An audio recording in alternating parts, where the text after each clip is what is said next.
There are a couple of misconceptions I think people have. One is they think that executive presence is a fixed trait.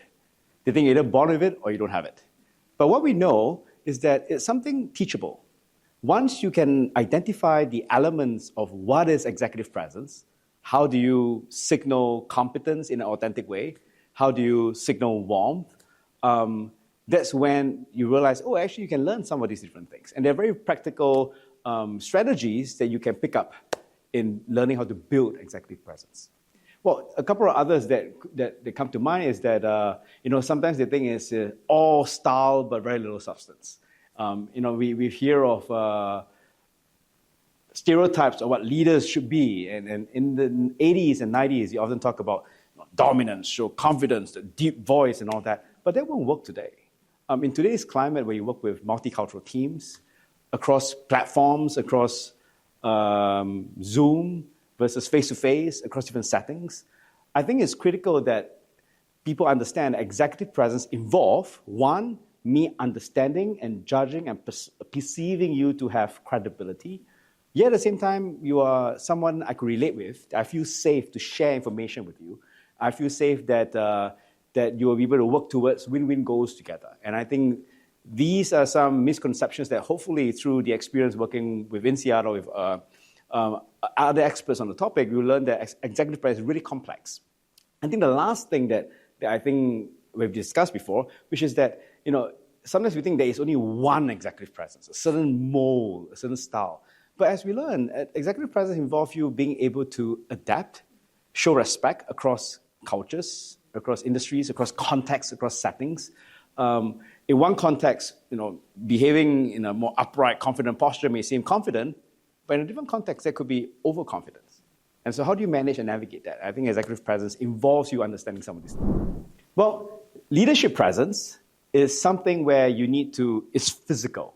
You observe it, you need to feel it, it's tangible in many cases. The old ways of teaching leadership presence or executive presence is in a couple of ways. One is you could show a video, show some pictures, show people in different poses, videos of people behaving in different ways, two-dimensional videos. Or you hire a coach, get a coach to act as an actor, you have some role playing, and you get really aggressive and see how people react to that. So the first way allows you to scale. A lot of people can see that. But you only observe it, so you're not immersed in that. Well, the second way is tangible. You have an actor, even though you are interacting with an actor, you know he's an actor, you do feel the reactions. For example, in some of my experiences in my VR, when someone goes really close to you, you feel feel threatened, like, whoa, why are you invading my space? VR allows me to have both and deal with it in a way that allows me to scale. Because VR allows you to experience as if an actor is going close to you and interacting with you. So with the VR experience, you don't just see it, you feel it.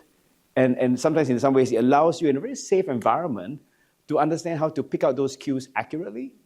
And not only just pick out those cues accurately in judging others, in a later form, you find ways to use the same insights to judge yourself, to get some degree of self-awareness, and calibrate your own executive presence. You want to be true to your values. Your values should stay consistent. But how you execute, the way your body language and all that, you have to tailor it for the context, for the client, for the customer, for the audience you may have. Different audiences require you to do different things, either to inspire them or simply to show respect. And even this term of showing respect is something that some leaders struggle because, in my culture, we shake hands. And if you don't shake my hand, you bow, I don't trust you. But that's a poor understanding of culture. There's a poor understanding of when to show respect across your culture. No one culture is supreme in some case. And leaders need to be able to be adaptable in that sense. So in other words, you want to be true to your values, but the execution of your behaviors, you have some control over what kind of behaviors you want to exhibit based on the challenges and context you're in.